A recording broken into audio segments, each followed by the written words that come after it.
Atos 1, de 12 a 26, diz assim a palavra do nosso Deus. Então voltaram para Jerusalém do monte chamado Olival, que dista daquela cidade tanto como a jornada de um sábado.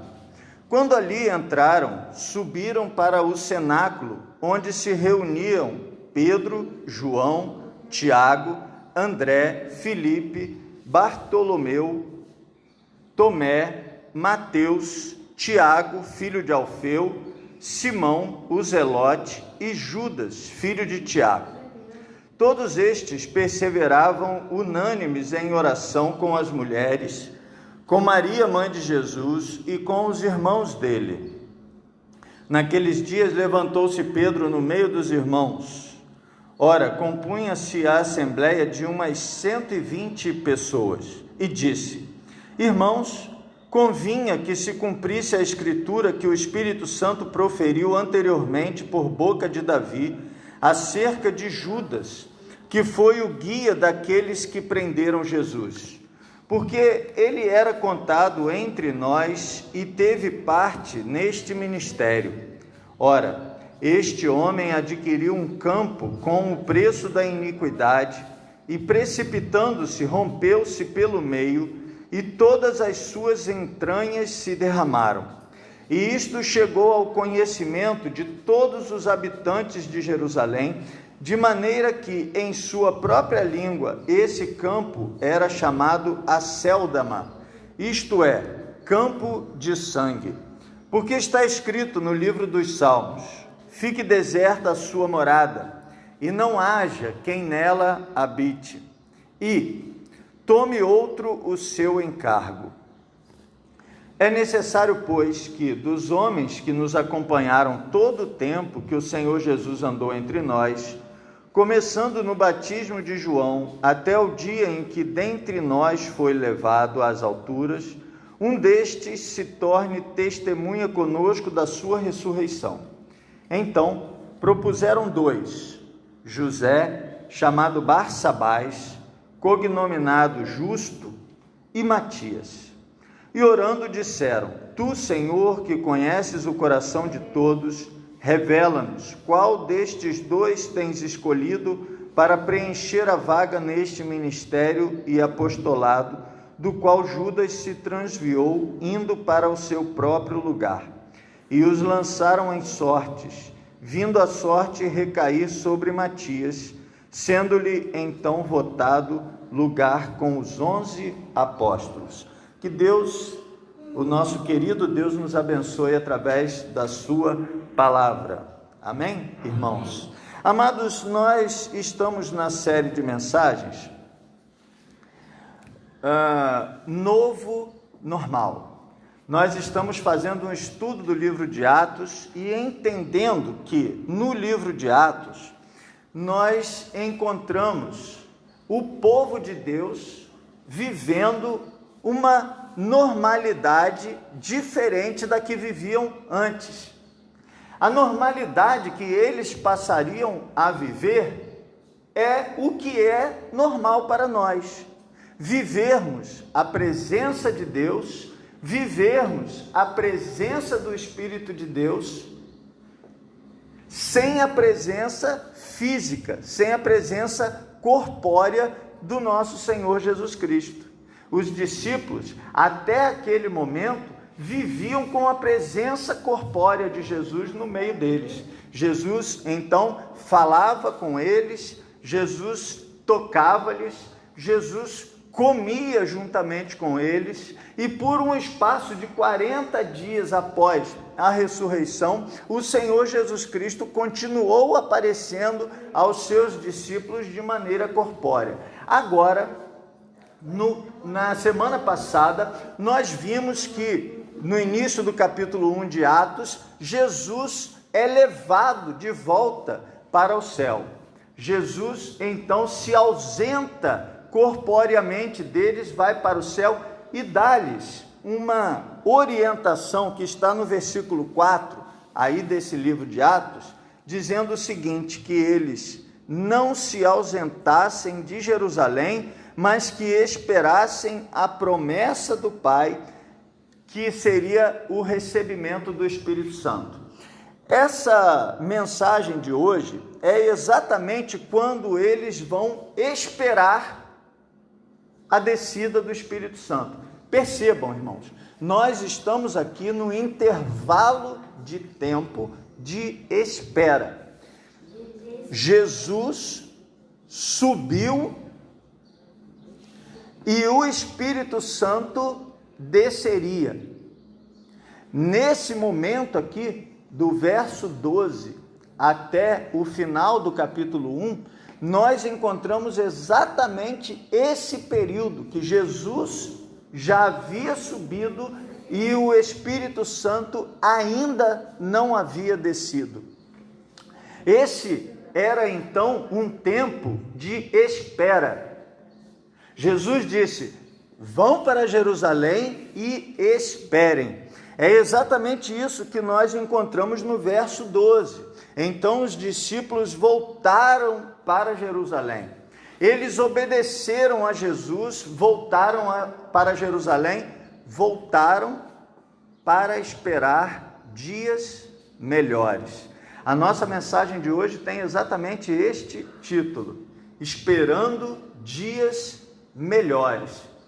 Eu estou esperando dias melhores e espero que você esteja esperando dias melhores. Esse tempo em que nós estamos vivendo é também um tempo de expectativa, que nós vivíamos um normal anterior e nós viveremos um novo normal a partir do momento em que tiver alguma solução para essa pandemia. Certamente nada será como antes, teremos o que se chama novo normal, mas por enquanto nós estamos vivendo um clima, um tempo, um momento de expectativa, de esperança. Eu não sei, gostaria que a sua fosse igual à minha nesse sentido, mas eu espero dias melhores. Amém, irmãos? Amém. Nós esperamos dias melhores. Mas enquanto esperamos dias melhores, como esperamos esses dias melhores? Eu penso que essa seja a pergunta que mais importa para este momento. Muita gente fica se perguntando: quando isso? Quando chegarão esses dias melhores? Quando isso tudo vai ter uma solução? Quando nós vamos ter de volta a nossa liberdade para cultuarmos do jeito que gostamos? O que gostamos mais, né? Nós gostamos de cultuar o Senhor em qualquer tempo, em qualquer circunstância. Mas essa não é a pergunta mais importante. Como essa situação vai se resolver? Quando essa situação vai se resolver? Essa não é a pergunta mais importante, irmãos. A pergunta mais importante é: como eu estou esperando esses dias melhores? Qual é a minha atitude nesse tempo de espera? Jesus falou para os seus discípulos: vão para Jerusalém e esperem a descida do Espírito Santo. Jesus está dizendo para mim, para você: espere dias melhores que vão chegar. Mas só que esses discípulos foram para Jerusalém, esperaram esses dias melhores, mas eles não esperaram apáticos. Eles não esperaram parados. Eles não esperaram sem ação, sem atitude. Nós vamos ver que eles foram para Jerusalém e fizeram coisas muito importantes de serem feitas. E nós que estamos esperando esses dias melhores também devemos fazer estas mesmas coisas que eles fizeram. Aquilo que os discípulos fizeram enquanto esperaram dias melhores nos inspiram a fazermos o mesmo enquanto esperamos dias melhores. Mas, infelizmente, eu não tenho visto muita gente fazendo isso. Então vamos ver o que os discípulos fizeram enquanto esperaram dias melhores. Em primeiro lugar, eles oraram unanimemente. Veja comigo no verso 16. Irmãos, convinha que se cumprisse, desculpem, irmãos, verso 14. Todos estes perseveravam unânimes em oração com as mulheres, com Maria, mãe de Jesus, e com os irmãos dele. Então, eles esperaram tempos melhores, orando unanimemente, unânimes em oração. Eles estavam orando enquanto esperavam. E amados do Senhor, tem muita gente esperando de braços cruzados, tem muita gente esperando, reclamando, e que ao invés de estar esperando em oração, está esperando em reclamação, está esperando em murmuração. Nós precisamos, a exemplo dos discípulos, transformarmos a murmuração em oração. Eles poderiam estar murmurando naquele momento. Eles poderiam ir para Jerusalém e dizerem: olha, nós estamos num momento terrível, nós estamos num momento muito difícil, porque o nosso Senhor Jesus Cristo, Ele nos encheu de fé, Ele nos encheu de esperança em dias melhores, e agora Ele nos deixou, Ele saiu do meio de nós, Ele nos deixou desamparados. Amados, nesse sentido, eu penso que a situação desses discípulos era pior do que a nossa. Eles tinham uma situação muito difícil, porque naquele momento eles ainda não podiam contar com a ação do Espírito Santo na vida deles. Você tem o Espírito Santo em você? Amém? É muito importante essa certeza de termos o Espírito Santo habitando em nós. Eles não tinham. Ainda não havia acontecido o derramamento do Espírito Santo. Mas tem uma característica interessante nessa oração deles. Eles oravam unanimemente. Eles tinham um mesmo motivo de oração. Eles não oravam cada um pelo seu motivo. É exatamente por isso que essa palavra aparece aí: perseveravam unânimes. Eles oravam pelo mesmo motivo. Não orava cada um pela sua vida. Não orava cada um pela sua saúde. Não oravam cada um pela sua família. Eles oravam todos pelo mesmo motivo. E que motivo era esse? Exatamente o motivo que Jesus deu a eles, de que eles receberiam o Espírito Santo.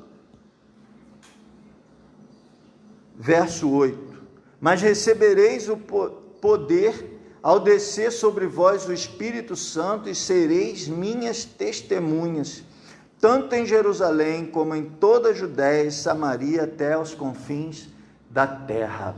Amados do Senhor, aqueles homens oravam para que Deus os abençoasse, os capacitasse para eles serem testemunhas. Aqueles homens oravam, aquelas mulheres oravam. O texto diz que havia ali os discípulos, nomeia os discípulos, que são os 11 discípulos, não é? Todos eles são nomeados. Então os apóstolos estavam todos ali, Maria, mãe de Jesus, estava ali, havia outras mulheres ali,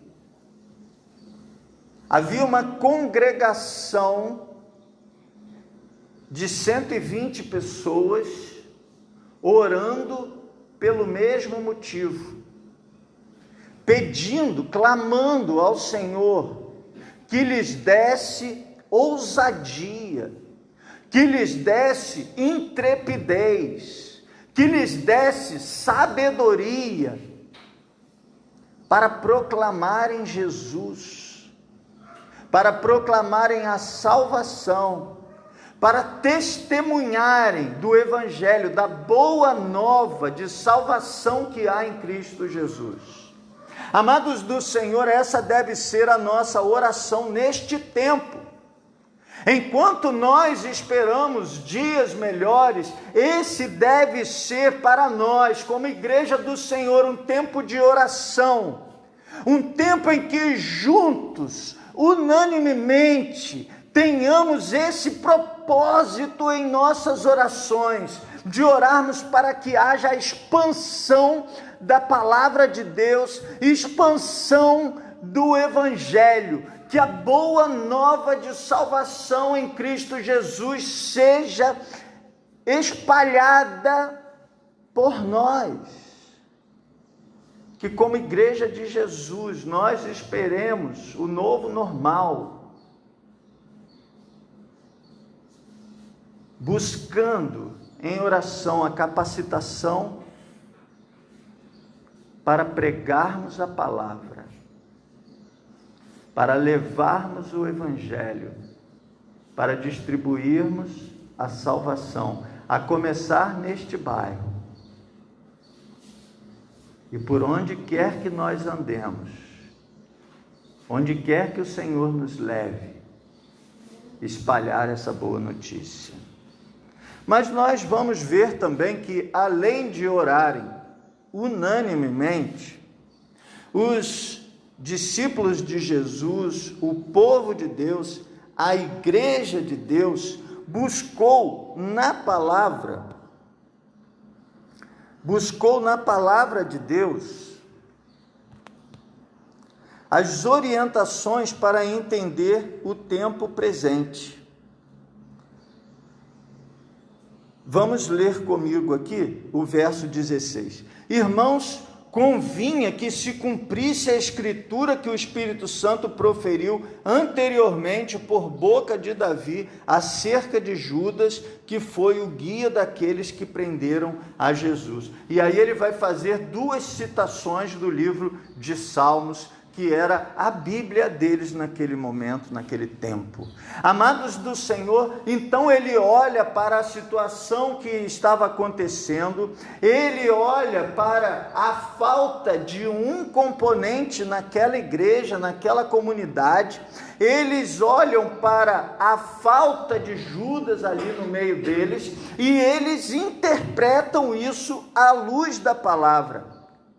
E então eles vão buscar na palavra de Deus a orientação para entenderem aquele tempo que eles estavam vivendo, para entenderem as coisas que estavam acontecendo naquele tempo. E amados do Senhor, nós temos que aproveitar esse tempo para buscarmos na palavra as orientações de Deus para entendermos esse tempo. É um tempo difícil, é um tempo estranho no sentido de ser diferente, desconhecido, e nós precisamos buscar a palavra, nós precisamos entender a palavra, nós precisamos meditar na palavra. O apóstolo Pedro se levanta e prega a palavra como forma de entender aquilo que estava acontecendo.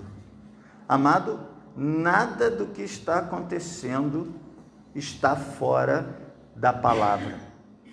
Nada do que está acontecendo está fora do controle do nosso Deus. Não há nada do que esteja acontecendo que não tenha sido antes profetizado pelo Senhor. Basta lermos o livro de Apocalipse e nós vamos encontrar tudo isso que está acontecendo lá. Precisamos buscar entendimento na palavra de Deus. Quantas vezes as pessoas falam assim: olha, isso que está acontecendo nunca aconteceu antes.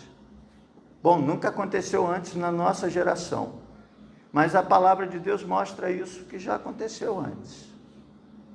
Não há nada de novo. Nós não precisamos de uma nova revelação. Nós precisamos conhecer a revelação que temos. Eu acho um verdadeiro disparate pessoas que ficam buscando novas revelações. Não há a menor necessidade de novas revelações. As pessoas sentem necessidade de novas revelações porque não entendem, não buscam, não se aprofundam na revelação que já temos.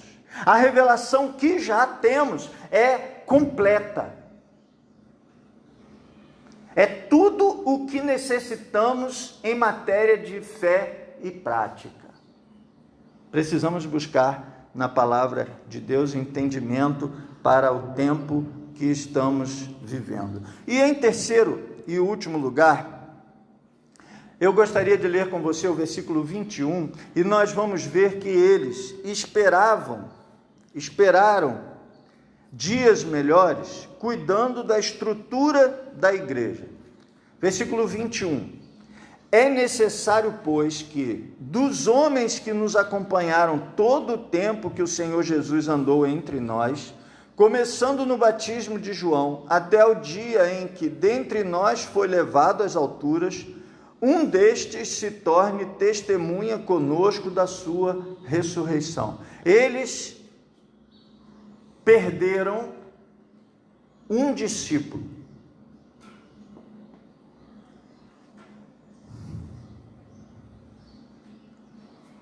Estava faltando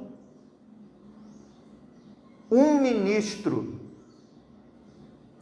No entendimento deles, esse número 12 era um número muito importante. 12 não é 11 mais 1. 12 é um número completo. Eles estavam com a igreja incompleta. Eles estavam com o grupo apostólico incompleto. Com o número de líderes incompleto. E eles então vão completar esse número ideal de líderes para eles. Eles então vão dar estrutura para a igreja. É interessante porque eles não sabiam ainda o que os esperava. Eles não sabiam ainda como seria esse trabalho. Depois, mais à frente, no capítulo 6, nós veremos que eles vão trazer mais pessoas para essa liderança. Eles vão trazer também os diáconos para esta liderança, num outro número simbolicamente muito importante para eles, 7 diáconos. Então, eles vão completar a sua estrutura, que estava deficiente, que estava precisando ser completada.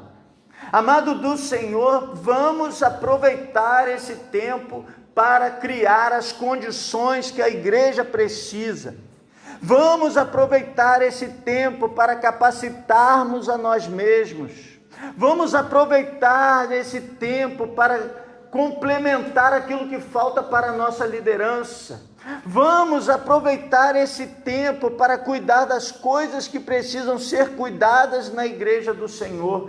Parece que não há nada de prático a se fazer nesse tempo, mas é um tempo que está pedindo algumas soluções. É um tempo que está pedindo algumas áreas de trabalho que nós precisamos abrir nesse tempo. Amado, abra o seu coração para o trabalho. É interessante que quando eles precisavam de uma pessoa, eles conseguiram 2. Eles disseram: olha, nós precisamos de um homem. E aí, logo apresentaram 2. O José Justo e o Matias. E aí eles buscaram a orientação de Deus para, entre esses 2, escolherem um. Amado do Senhor, havia disponibilidade, havia vontade de trabalhar, havia desejo de fazer a obra de Deus. Como é triste, na hora de fazer a obra de Deus, as pessoas dizerem: eu não posso, eu não quero.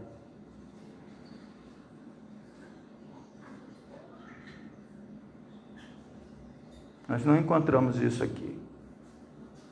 Nós encontramos que o povo esperava se dispondo para o trabalho. Nós temos aí as comissões da igreja, nós temos aí o trabalho da igreja para ser feito, e aí fica a palavra aos líderes da igreja. Vamos aproveitar esse tempo, irmãos.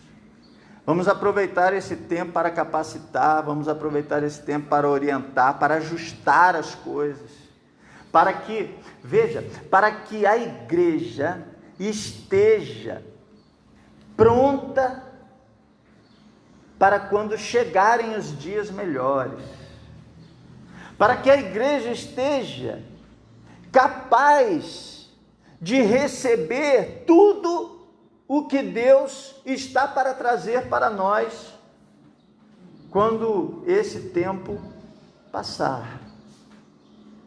É um tempo de aperfeiçoarmos a nossa vida diante de Deus, estruturarmos a igreja do Senhor. Eu desejo que você feche os seus olhos nesse momento e que você faça uma revisão em você mesmo.